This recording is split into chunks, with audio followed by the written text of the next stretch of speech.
are all undirected graphs, undirected nodes. So we can have either way. So we say it is connected to or it is not connected to. So we say that it is connected to 2, 3, 4, 5, 6, 7, 9, 10, and 12. For node 8, we can say that it is only connected to 6 and 7. Right? So we have one list for each vertex, where each list represents the nodes that they are connected to. Is that a way of representing this tree? Does everyone understand what I'm trying to say? Or representing this graph? So let me just expand a bit more. So in this scenario, for this particular example, node 1 would have these following nodes as part of its connectedness. So we have 2, we have 3, we have 4, we have 5, we have 6, we have 7, we have 9, we have 10, we have 12, we have 11 and 12. Then comes node 2, where node 2 is connected to 3 and 1. So we have 1, 3. Then for node 3, we have it's connected to 2, 4, and 1. So we have 1, 2, 4, and so on. And all the way down to, let's say, node 8. 8 is connected to 6 and 7. So that would be our data structure, where we would be representing this particular graph, where we do not know the number of edges for each node and the number of things that we are connected to. Does everyone agree that this would be the sort of data structure that we would use to save this particular graph?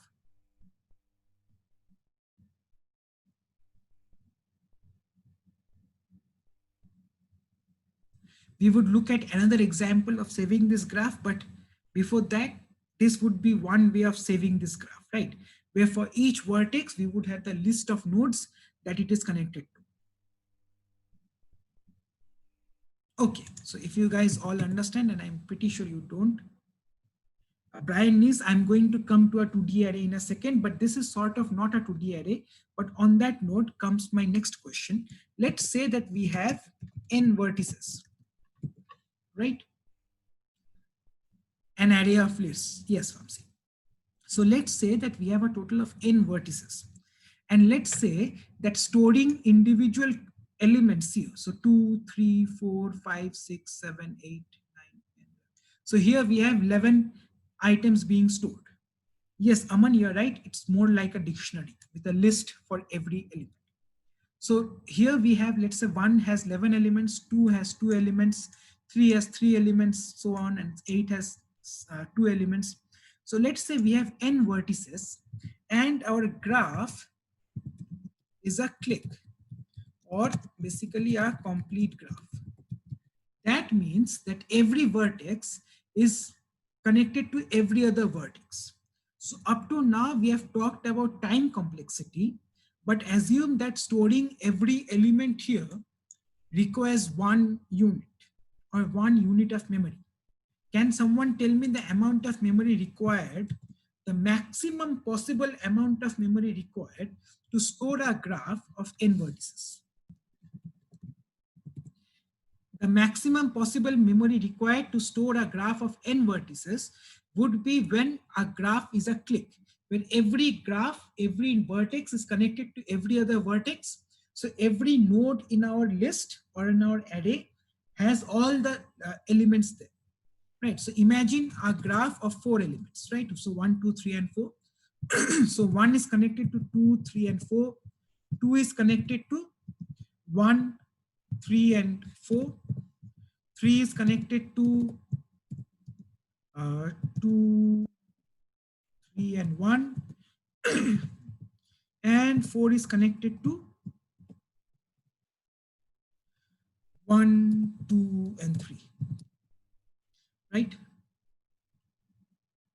right? So if it is a complete graph, exactly, it is n squared, right? So if it is 4 elements, we need 16 possible locations to in order to save all possible lists that we have. It is in n times n minus 1 or n squared. So that is what we called, that is what we call the space complexity of an algorithm. The space complexity of an algorithm is essentially the amount of space required to store a particular problem, right? Okay. Quick question. Type out the time complexity for merge sort algorithm,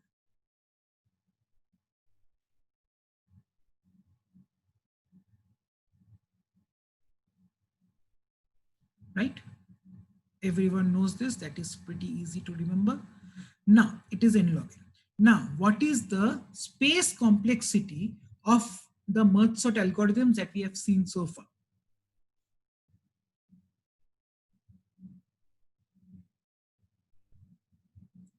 Remember, n means that we need the same size as that of our array.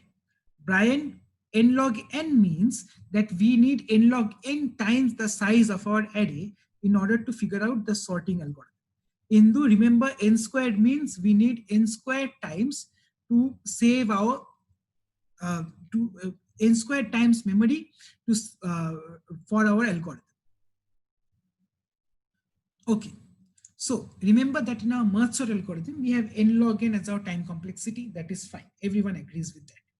Now, remember that in our merge algorithm, what we did was we declared another array of the same size, even the sub size, and depending upon those two arrays there, those two sub arrays, we just pasted the correct elements in order when we had when we checked the first element of each of those two sub arrays, right? So in that particular situation, we just have one n where our arrays were n by 2 and n by 2. So in essence, our space complexity for merge sort was big O n. Our time complexity for merge sort was big O n log n. And I want you guys to go through that particular algorithm again and understand that this, and we would talk about this again next time. Okay, so remember that the space complexity for merge sort is n, time complexity for merge sort is n log n. Perfect. Okay.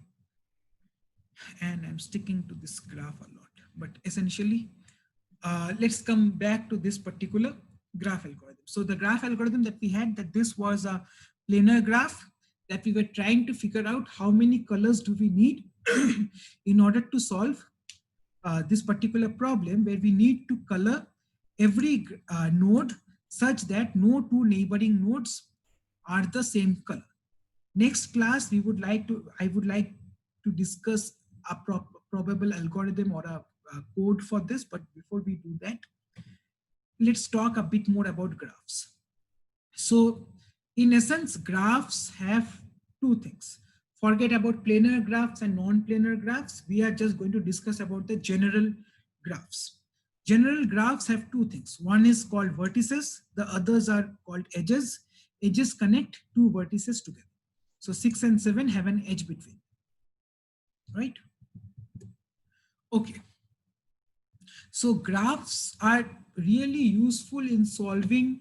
So once we know how to represent a graph, and as we discussed, we could represent that particular graph as a list or a 2D array, and we would discuss that later.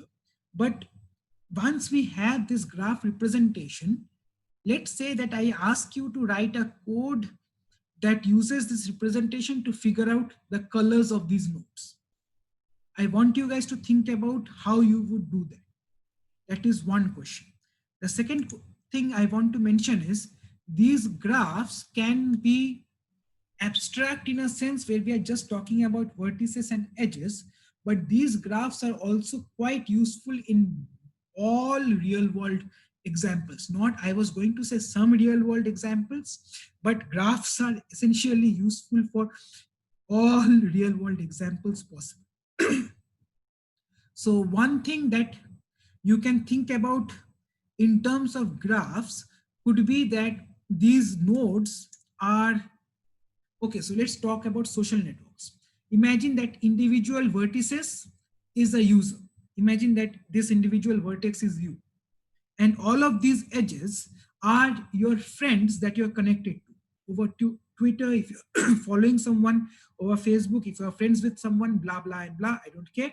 But imagine that these vertices are your connections to your friends. So in that scenario, let's take an example. So one is a friend of 7, one is a friend of 6, but 6 and 7 are also friends of each other. Right. So 1 and 11 are friends, 1 and 10 are friends, but 11 and 13 are friends, but 13 is not a friend of 1. So we can also use these graphs to represent any number of things, and then we can figure out different algorithms in terms of this graph. So let's take a particular example, this particular example. So let's say that I have this problem. I am the coordinator for assigning exam dates to students, right?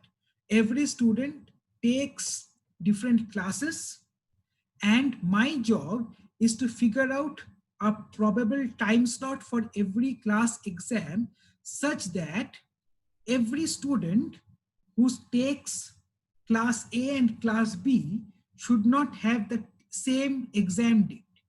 So class A and class B should not have the same exam date if there is a student that takes both of these classes. So first and foremost, tell me if you understand the problem that I'm stating right now.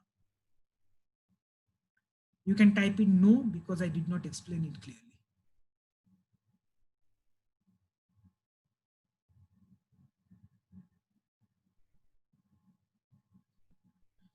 I have 3 answers. Am I going to assume that? Okay, perfect. I have 1 no, thankfully.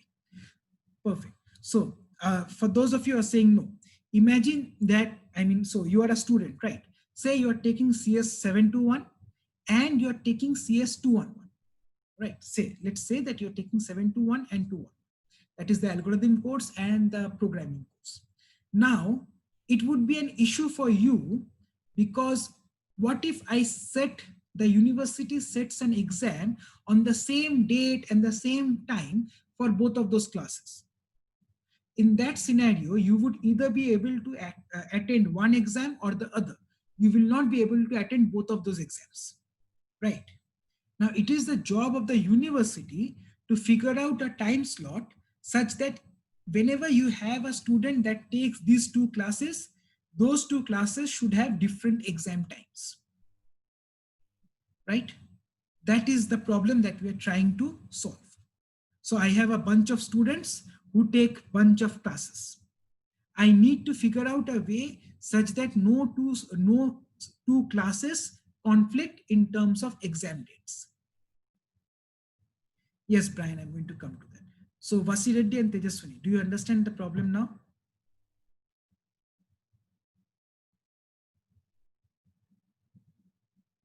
Perfect. Anybody else who still does not understand the problem that we are talking about? Think of yourself as a instructor who has been given the task to assign exam dates. Basically, we need to figure out a time period where every student has the ability to give every exam without any course clashes. I have 40 students. I have 5 answers. I need more answers.